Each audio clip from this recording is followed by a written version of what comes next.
Hi, continuing today's thought. Today we'll be looking at a couple of videos. One of them, the first one is the one that has to do specifically with today's subject, but I'm also going to give you a bonus video that I hope you'll stick around to see. Both videos well worth taking the time to watch. Now, both videos feature a gentleman named Stephen Miller. You may have seen him on TV, especially if you watch, say, Fox News. He is the Deputy Chief of Staff in the Trump White House. He is also, in my opinion, and I'm sure in the opinion of many others, one of the best debaters out there. And you have to be a good debater if you are a conservative and you're being questioned by the liberal press, because questions by the liberal press, as you may have noticed, they are not designed to get information, to obtain information and share information that we need to make informed decisions as voters, or just to be informed of what's going on in our own country.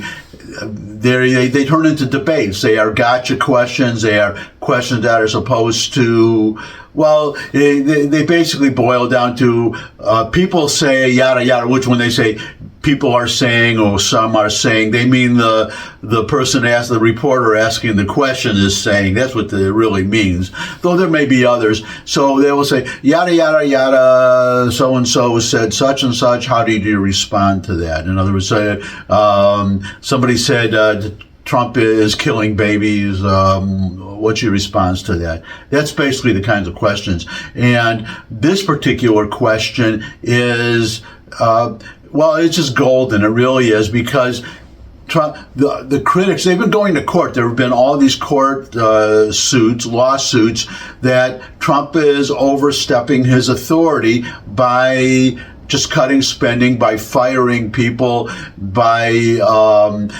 basically by hiring Elon Musk and the people working under him, that they weren't elected and they don't have a right or the power to do what they're doing. And Stephen Miller, in this video that you're going to show, gives the liberal press, and to be fair, the person asking the question, because I want to clarify, because of what I said before about people asking questions, this was a conservative questioner, actually. I believe it was Jordan Conradson from the Gateway Pundit. That's a conservative website. But what he was doing was he was just, basically the same thing, but he was a friendly questioner, saying that people are accusing Trump of using unelected people to do this, that, and the other thing, and Trump is firing people. That he's firing these civil servants, and does he have the authority to do that? Stephen Miller gives the press. It wasn't intended. Obviously, Conradson knew the answer. He was on Miller's side, so it was for the liberal press. Most of the people in the press room. This was, I should have said earlier, a Caroline Leavitt press conference. It was a White House press conference where this question was raised, and Miller just explained Civics 101, which maybe they don't teach it in school anymore or in college. I had civics. It was a course that I think I was required to take in college. I mean, way back. But these days, who knows? Maybe they replaced it with, I don't know, lesbian basket weaving or something. Anyways, here is Stephen Miller giving a civics lesson for the liberal press. Stephen Miller, about Doge. So you spoke about Doge. You said roughly $50 billion is set to be cut in a year of waste, fraud, and abuse by unelected bureaucrats. We're hearing this ironic narrative from the president's critics and the left-wing media that Elon Musk is an unelected bureaucrat and he's doing all this terrible stuff. Isn't one of Doge's objectives to get rid of the federal bureaucracy, the deep state, and also who was running the White House when Joe Biden was in office? Because I don't know a single person who believes it was Joe Biden. Yes, you're tempting me to say some very harsh things about some of our media friends. Yes, it is true that many of the people in this room for 4 years failed to cover the fact that Joe Biden was mentally incompetent and was not running the country.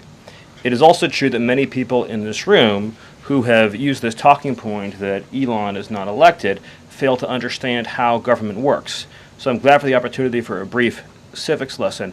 A president is elected by the whole American people. He's the only official in the entire government that is elected by the entire nation, right? Judges are appointed, members of Congress are elected at the district or state level, just one man. And the Constitution, Article 2, has a clause known as the vesting clause, and it says the executive power shall be vested in a president, singular. The whole will of democracy is imbued into the elected president.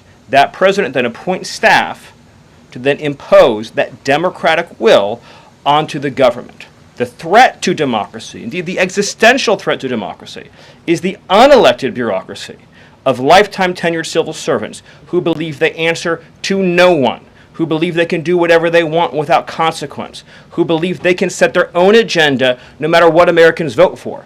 So Americans vote for radical FBI reform, and FBI agents say they don't want to change. Or Americans vote for radical reform on our energy policies, but EPA bureaucrats say they don't want to change. Or Americans vote to end DEI, racist DEI policies, and lawyers at the Department of Justice say they don't want to change.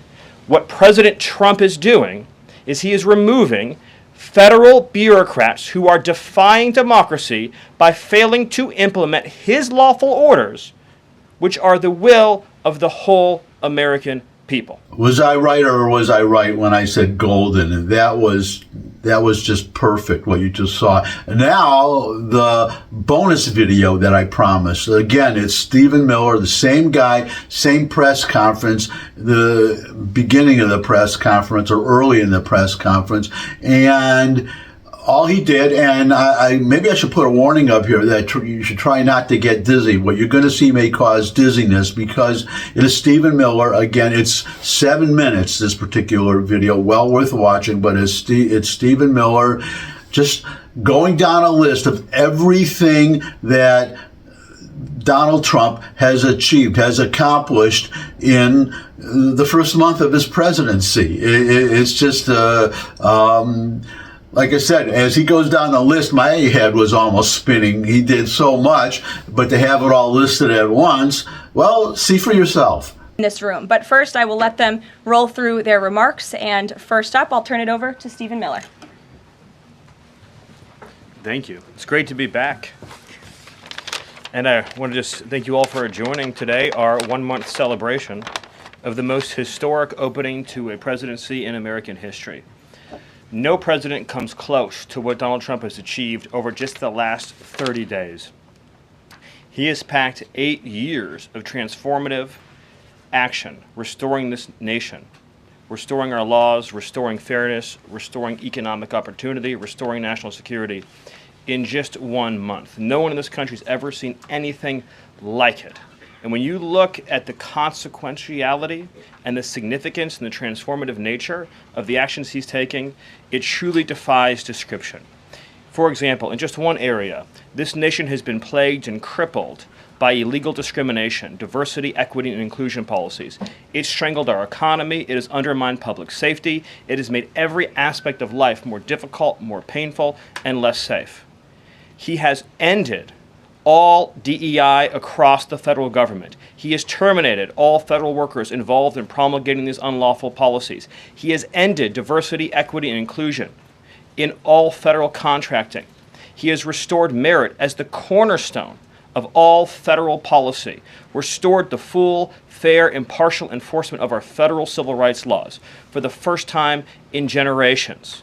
And he has cracked down on individuals across this government and nonprofits who have engaged in illegal racial discrimination against the American people. This includes making clear to every educational institution in this country that ending diversity, equity, and inclusion, ending unlawful race discrimination is a precondition of receiving federal funds. He has also saved women's sports by ending the participation of men in women's sports. He has ended radical gender ideology across the entire federal government, and he's pressured the private sector to also end and combat radical gender ideology. He's reestablished the scientific and biological truth that there are only 2 sexes in this country, male and female, that those are biologically based determinations. They are not based and can never be based on gender identity. That includes rooting out of the Department of Defense all DEI policies, all critical race theory, all gender madness, and once again having a military that is focused solely and exclusively on readiness, preparedness, and lethality. As I'm sure Kevin will talk about more, of course, he has undertaken a historic cost-cutting effort across the federal government, launching the first ever Department of Government Efficiency, uncovering corruption on a scale that we never thought imaginable, terminating every single federal worker that we have found to be engaged in the corruption and theft and the waste of taxpayer dollars, and already saving $50 billion in a single year, which over a 10-year period would be $500 billion. Just think about how vast and enormous that sum is. Of course, as you all know, he has renamed the Gulf of Mexico to its correct and proper name, the Gulf of America. He has renamed Mount Denali into Mount McKinley, part of a historic effort to restore patriotism and national pride all across this land. He has ended the weaponization of the federal government, restored the Department of Justice to its true mission of combating threats to this nation and keeping the American people safe. He has ended all federal censorship of free speech. This has been one of the greatest crises that has plagued this nation. Years and years and years of the federal government violating the First Amendment to take away Americans' right of free speech. President Trump has ended that, and he has demanded that all federal workers, all law enforcement, cease any effort to intimidate the rights of Americans or to police their speech. He has also restored the death penalty at the Department of Justice, including for illegal aliens who commit murder, including for those who murder cops, and including for all of those who threaten Americans with heinous acts of violence. The death penalty is back. Law and order is back. The streets are being made safe once again. On the public health front, he has launched the nation's first ever commission, the MAHA Commission, Make America Healthy Again, following the historic confirmation of RFK Jr., to finally uncover the true root causes of the public health crisis in this country, the childhood disease epidemic in this country, the spiraling rates of pediatric cancer, and devastating childhood sickness. He has finally created a situation where the federal health agencies in this country will be focused on preventing disease, on keeping children from getting sick in the first place, not sending them to a lifetime in and out of hospitals, suffering needlessly, when we can find ways to prevent this epidemic of illness. Then, of course, on Homeland Security. Today, it is officially the law of the land, at the conclusion of the congressional notification process, that 6 Mexican cartels and 2 transnational gangs, Tren de Aragua, or TDA, and MS-13, so 8 organizations in total, are now formally designated as foreign terrorist organizations, which means that every single member of those organizations who operates on U.S. soil is now, as a legal matter, a terrorist, and they will be treated as terrorists. This is a sea change in U.S. policy, and this means the Department of Justice and the Department of Homeland Security, along with the rest of U.S. law enforcement and the Department of Defense, are now operating in a legal reality where these cartels are recognized as terrorists. And there will be a whole of government effort to remove these terrorists from our soil and to degrade their ability to threaten or undermine any American security or sovereignty interests. Border crossings, since the day he took office, are down 95%. I think it's almost impossible to even describe the scale and scope of that achievement. President Trump, within days of taking office, cut border crossings 95%. And those few who have dared to cross are being either prosecuted or deported. They're either facing significant jail time for trafficking, smuggling, harboring, aiding, impeding, or they're being immediately removed from our soil. Either way, at the end of the process, they are going home. He's re-implemented Remain in Mexico, and he has obtained historic cooperation from foreign countries all around the world in accepting their deportees back. And he has used the United States military to fully seal the southern border with a historic deployment of both active duty and National Guard troops, resumed the building of infrastructure. He has opened up Guantanamo Bay, and he's using military aircraft to carry out deportations all across this country. And ICE is joining with ATF, DEA, and FBI to carry out the largest deportation operation in American history. The criminals are going home. The border is sealed shut. America is safe, sovereign, proud, and free. We are a nation that everyone in the world understands all across this planet. You do not come here illegally. You will not get in. You will go to jail. You will go home. You will not succeed. This is the biggest and most successful change in any area of law enforcement that this nation has ever seen, and he did it in under 1 month. Thank you.